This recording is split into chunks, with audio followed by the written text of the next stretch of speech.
In front of me is Motorola Edge 50 Neo, and today I would like to show you how you can turn on and use voice typing.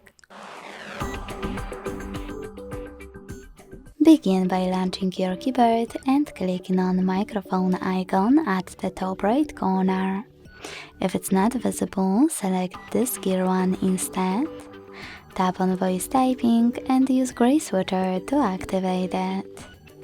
Then go back to your keyboard and tap on no visible microphone. Then start typing.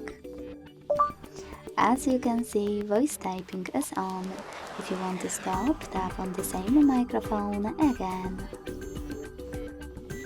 Thanks so much for watching. If you enjoyed this video, don't forget to leave a like, comment and subscribe.